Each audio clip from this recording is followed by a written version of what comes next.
Welcome to Cooking with Benson. So I just recently bought a new dehydrator. I've wanted one for a while now.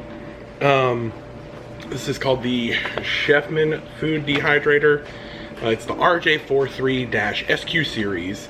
And basically it's this like big black dehydrator. And it's got little shelves and trays and stuff inside. It's got digital temperature setting and timer setting, so it'll auto shut off after a certain amount of time. I'm gonna show it to you real quick, but just a heads up, what I'm gonna do is I've already got my veggies and my fruits washed that I'm gonna do. I'm gonna do some red apples, some green apples, some limes, some cucumber, tomato, and some peppers, and I think an orange. And what I'm gonna do, the peppers I'm gonna throw in their whole and let them dehydrate that way. For everything else, I'm gonna run it across the mandolin so that they're all at approximately 1/4 to a 1/2 inch thick. That way I can get good even cuts along the way. You can do this with a knife. It's easier with a mandolin if you're trying to make sure you maintain the exact same kind of cut thickness across all of them. And I say that's probably best, especially if you're dehydrating a bunch of stuff. Basically what it is we've got these apples that we've had for a little while. They're probably gonna go bad shortly, so what I wanna do is dehydrate them, take the moisture out of them so that they'll last longer, and then we can eat them. And it's a little bit healthier doing it yourself because then it's not as much sugar, because they add sugar to a lot of the stuff they dehydrate.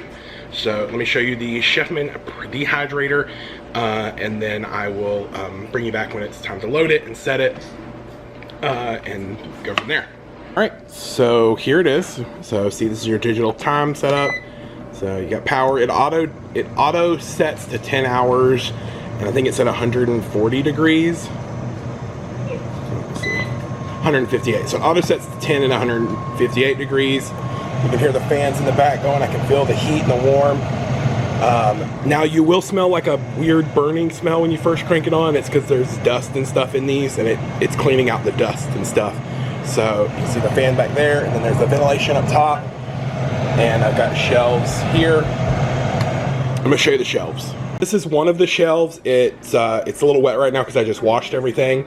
So you get enough shelves to go in all 9 slots. So yes, 1, 2, 3, 4, 5, 6, 7, 8, 9 is how many of these shelves it'll hold.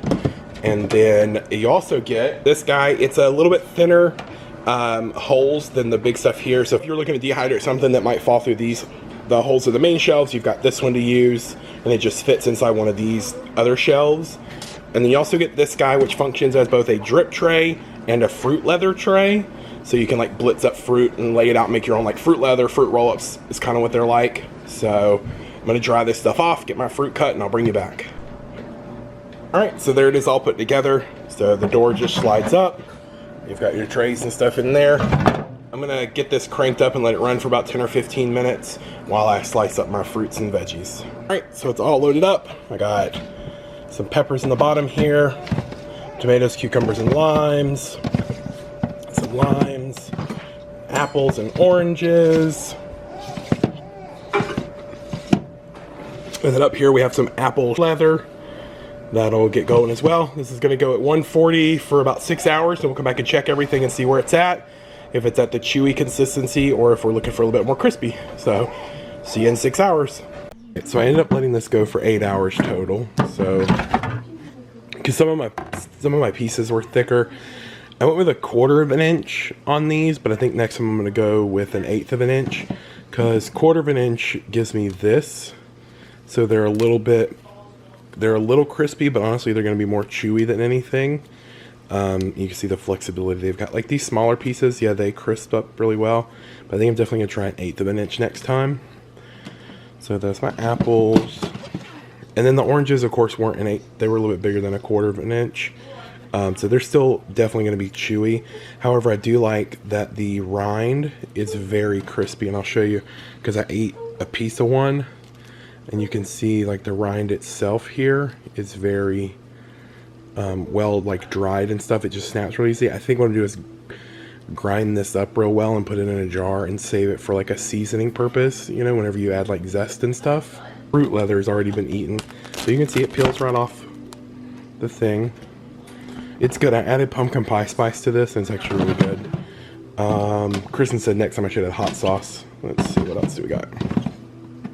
There's the limes. You can see they're still they're going to be chewy. as far as the fruit in the center goes, because there's still some moisture to them. But again, I think the rinds are going to make an awesome like citrus like powder. These cucumbers they're a little chew on the inside, but cucumbers have a ton of water in them.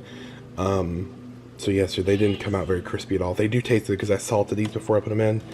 And of course the tomatoes, a lot of water as well, so they're still going to be a little gummy and stuff. And then had I done the peppers thinner, they would have dried out better, but you can see like they're just squishy now, which it's almost like I smoked them. So I think next time I'll cut them and then cut them into slices so they're thinner and dry them that way,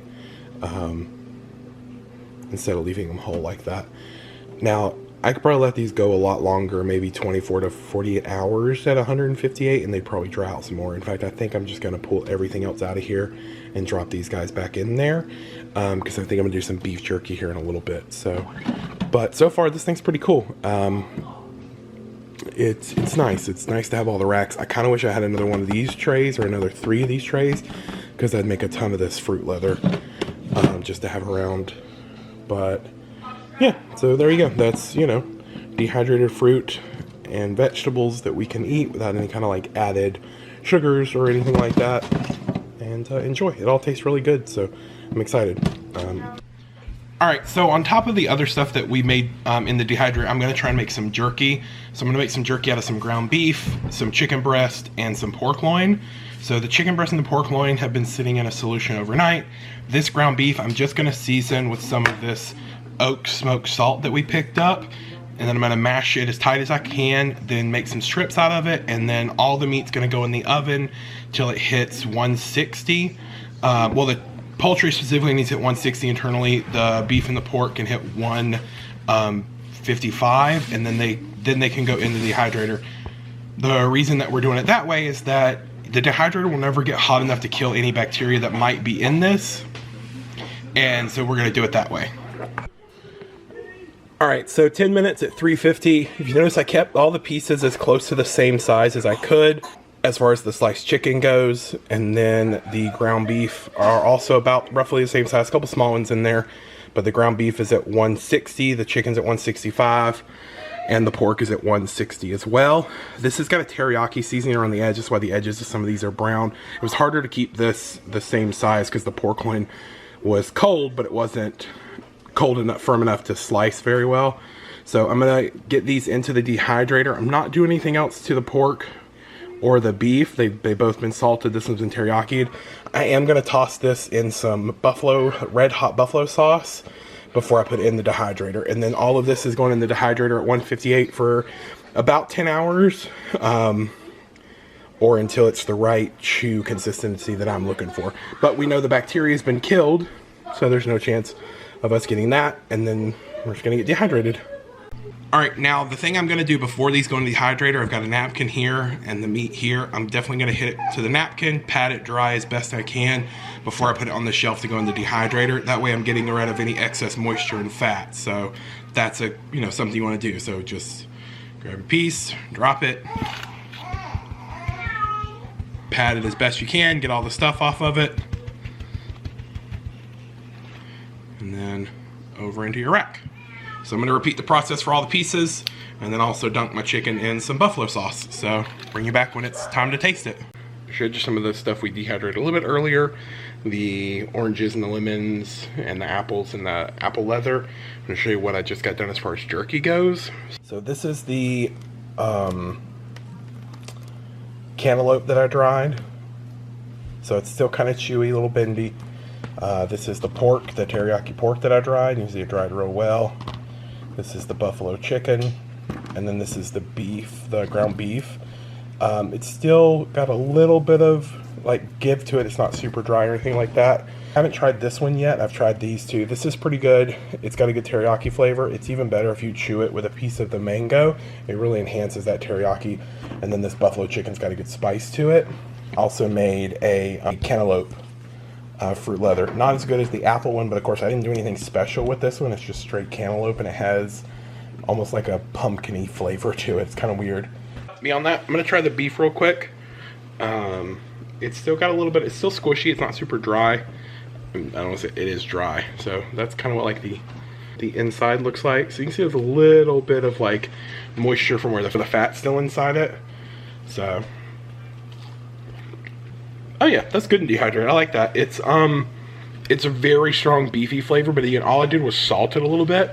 I didn't actually do any other like special seasonings or anything to it. So this is it. The meat went for 9.5 hours. The beef went for 9.5 hours. The chicken went for 8 hours. The pork went for 8.5 hours. The peppers actually took 10 hours. I did get those to an area where I wanted them. Fruit leather and the cantaloupe did get to, it took about 6 hours to get where I wanted it.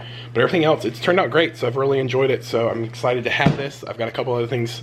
I'm curing egg yolks in the fridge for another video. And those will go in the dehydrator.